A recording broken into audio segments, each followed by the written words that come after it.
यहाँ आमंत्रित करूंगा कि वो आपको संविधान के प्रति बताएं। प्रदीप सर,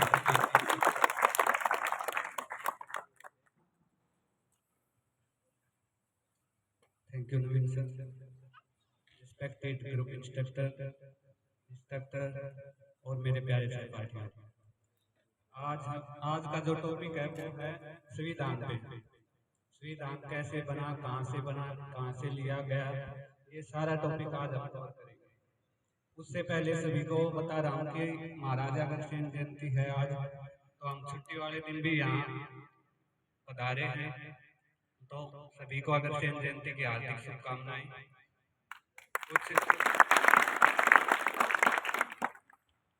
बेसिक सा ये है कि महाराजा अग्रसेन जो थे वो हिसार के अग्रवाह जिले से बिलोंग करते थे। आज इसका नाम अग्रवाह है, पहले अग्रवाह था, आज अग्रवाह है। और दंत कथा है कि राम का पुत्र हुआ लव और उसका जुड़वा भाई था कुश। उसकी 34वीं पीढ़ी में पैदा हुए थे अग्रसेन। इन्होंने भी बहुत थे, जैसे भीमराव अम्बेडकर ने कॉन्स्टिट्यूशन में इसी प्रकार इसने भी बहुत कुछ किया था। सती प्रथा, बलि प्रथा और भी कई कानून नियम बनाए थे इसने। और श्री कृष्ण जी, जो भगवान श्री कृष्ण जी हैं, उन्होंने कहा था कि अगर महाराज अग्रसेन कलयुग में फिर अवतार लेंगे।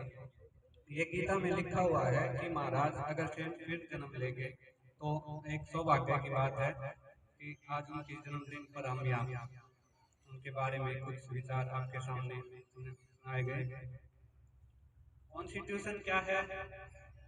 देखो, कॉन्स्टिट्यूशन एक ऐसा वर्ड है जो हमारे घर से भी बिलोंग करता है, देश से बिलोंग करता है और राज्य से बिलोंग करता है।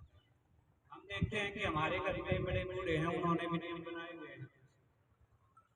घर में बड़ा बूढ़ा है तो सारे काम सही तरीके से हो रहे हैं, वरना काम भी ऐसे होंगे।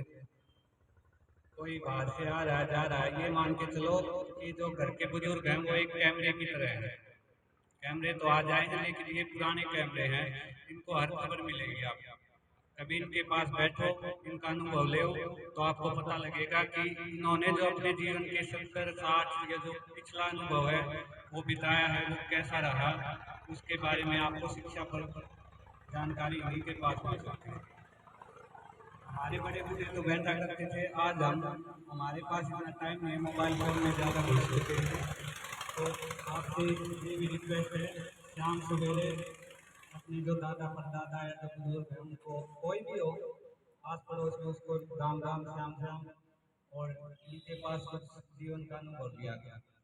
कॉन्स्टिट्यूशन जो है वो भी इसी प्रकार है।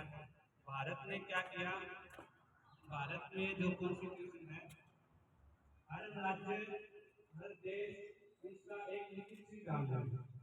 राज्य के कुछ नीति निर्देशक तत्व हैं और देश के कुछ नीति निर्देशक तत्व हैं। कुछ लोग लिमिटेशन है वो राज्य के लिए निर्धारित कर रखे हैं, कुछ जो है देश के निर्धारित कर रखे हैं। तो उन्हीं के आधार पर एक लिखित संविधान भारत का जो बनाया गया था, ये जो संविधान है ये ऐसी बात नहीं है एक दिन में बन गया, बहुत साल लग गए थे, करीबन 3 साल के करीब जाकर ये बना था। एक्चुअल डाटा वो याद नहीं है, 3 साल ही हो गए तो संविधान को बना था। लेकिन इसकी ये देखिए, जैसे भारत आजाद हुआ संविधान बनाने में हमारे जितने भी है ना राष्ट्रभक्त शहीद हुए हैं, देशभक्त शहीद हुए हैं, उन्होंने बहुत पहले से शुरुआत कर दी। 1857 की क्रांति है, और महारानी लक्ष्मीबाई उन्होंने संविधान लिखने के लिए क्या की थी, लेकिन वो टाइम जो है उनको दबा दिया गया।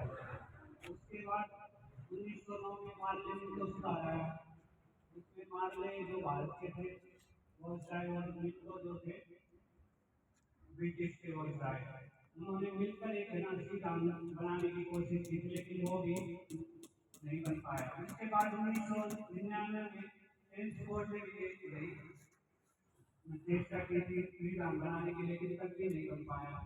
1927 में अपने नेहरू जी थे, उनके पिता मोतीलाल नेहरू, उन्होंने एक रिपोर्ट पेश की थी जिसको हम नेहरू रिपोर्ट कहते हैं। वो भी इसलिए नहीं चल पाई। और उसके बाद उसके जो बेटे थे उन्होंने 1942 में सोचा कि जो उसके बेटे जवाहरलाल नेहरू, उन्होंने सोचा कि अब तो अमेरिका की राह बनाना पड़ेगा।